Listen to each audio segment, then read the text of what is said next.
Hi Quilters, I'm Pam Heller, AccuQuilt's cutting expert. And I'm Erica Bodker, AccuQuilt's creativity expert.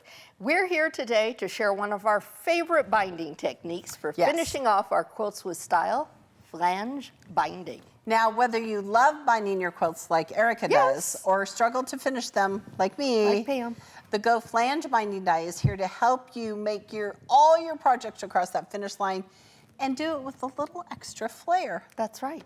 Flange binding is a binding technique that creates a decorative faux piping or flange, just like you see on some of our samples. Here, let's show one off. Yep, let's do. So here you get that little extra pop of color. Little extra bit. Okay. All right. Now this technique is machine and not hand finished. So I think it's perfect for projects that are going to be washed a lot, like baby and children's quilts, placemats, table runners. It looks complicated, but it is so easy to do, especially when you cut both the fabrics you need at the same time on just one die. And here is that die. It's on a 6x24 die board. It can go with all of our Go cutters, including that Go Me. Yep. Now, it cuts a 1 3/4 inch strip. Yes. And 2 1.5 inch strips. Right. Okay. And you can cut multiple strips, obviously. Of whichever you want. Right. As long as you don't overlap so much as to go over the 6-layer law. Right.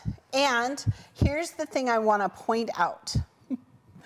The big one is the flange color. Yes. Okay. So this one, right, this is the flange, is the white. Yes. This is the rest of the binding. So, and it's the thinner one. Right, because in your quilting head, you were going to think the fatter one is the decoratives. Yes. So I purposely I cut 2 different fabrics that you can see that there's contrast in, and you really could just use your scraps. I cut them down so that they do. So there's 6 layers here.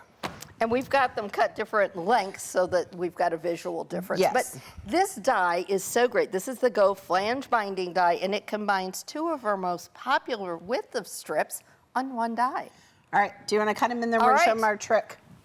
So one of the other great features of all of our strip dies is that there are no blades across the ends. So that means we can cut with the fabric strips, we can cut however we want to. And you could, if you wanted to, lay your fabric the long way and just go back and forth and back and forth. And cut continuous strips too. Absolutely. Not more than 6 layers. All right, here we go.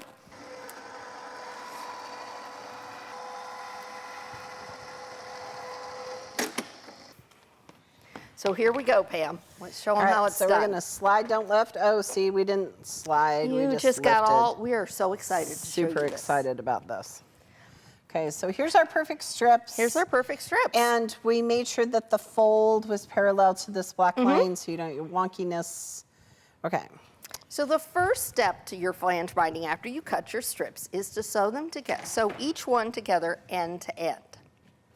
And you're going to sew all of your 1.5 inch strips together end to end and all of your 1 3/4 inch strips together end to end. Yes. Now, we like to miter those ends, which means sew them at an angle so they come together at an angle so it spreads out the bulk. And Pam, would you like to show off our little trick for doing that? Yes, so we obviously do not have enough binding here for a quilt, but we're going to show you our trick. And I bet I could do it at the same time, right? Oh, you probably could. Okay, so what you're going to do is you're going to find the end of your binding. And this is a half square triangle. The trick is the half square triangle has to be bigger than the strip. Yes. So this is the Flying Geese die that comes with your Go Big. Okay, so this is a 3-inch finished half square triangle. This is a 1 3/4 inch strip. And here's a 1.5 inch strip. Okay, now, here's what's gonna happen. In your quilting head, you're gonna take a smaller mat, and if you just cover the shape, you're simply going to chop off your strip. Chop it off there. But we want it to cut at that 45-degree angle, so we are going to offset our mat And I'm going to give it to Erica, and she's Okay. going to run it through the cutter. I am. And don't worry about our tail. Okay.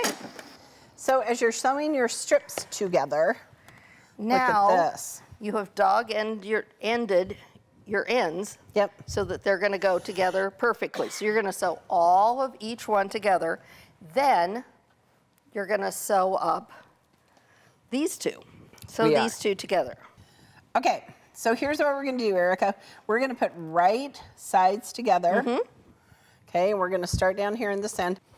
And while you're sewing that, I'm going to show how this works. So here's our normal binding strip, and these are just scraps from projects I've made. Normally, I cut a 2.5-inch strip, I fold it wrong sides together, press it out, and that's how I make my binding. But with this one, we're sewing those two strips together, and you can see that I've sewn those two strips together. Then I have pressed towards the small side, okay? Press towards the non-flange side. So you just want to line up your edges. Right. You line up your edges, and we're pressing towards the smaller strip. Because typically we think we should press at the seam. Right. But here, watch this. See, there we're going to have that little color of flange. So Right. do you want to press Yes. and show everyone how cool this is? I will. Okay, and this is a die. Listen, when I first started working at AccuQuilt 12 years ago, I said to the Gibney, we need a flange binding die because it's one that I love the most because you can sew it to the back of your quilt, flip it over to the front, and then stitch in the ditch. And it's perfect. It is. It is. Okay. Now, some of you are going to ask us, can I use other strip dies to create flange binding? And the answer is yes, but it's not going to work like this. I've tried different sizes of strips and how they work together. It's the fact that there's just 1/4 of an inch difference between 1.5 and 1 3/4 that allows the perfect size of flange. Otherwise, you get big, wide flange. Right. You can get wider flange. You can get. So we've decided that this is the sweet spot. This is the perfect flange. And so now there is a die for that. So now Erica is matching the I'm long matching ends. So now you just go along and pretend like it's just one solid strip of fabric by sewing it together, wrong sides together. Look at and there how we fun go. that is. We've created that flange. Yes. But let's talk about how we put it on our project, okay? Yes. So normally I sew my binding onto the front of my project and then wrap it around to the back. Right. But with this, we're going to sew this to the back and wrap it around the front. And you're going to sew flange side down. Flange side down. Then 1/4 inch. 1/4 inch, go around your corners the way you normally would. Yes. And we're going to talk about that. We're going to talk about that. Because when you turn it around to the front, you can just stitch in the ditch, and there you go, you're done. Right. Now, when you get here, all of us do this, right? We come to the corner, we stop. We stop. Right? And we come off the edge, and then we fold. Fold it. Yep. And so now, and then you're going to just take, and you're going to come right here, and you're going to fold like that, and it's going to work just exactly the same. Just exactly. Just these projects are perfect examples of it. So here's what I would suggest. Practice a little, Yeah. right? It's not going to hurt anything. Yep. So, but the stitching and the ditching is the best part of it because then you don't have to have a decorative stitch, you don't have to worry about it, and it is done that fast. That's right. Flange binding is such a fun and stylish way to get a professional looking finish on your quilt, to take it over the finish line and complete it. And it's never been easier to do than with the Go Flange Binding Die, because here at AccuQuilt, we'll help you cut time So you can quilt and bind and finish more.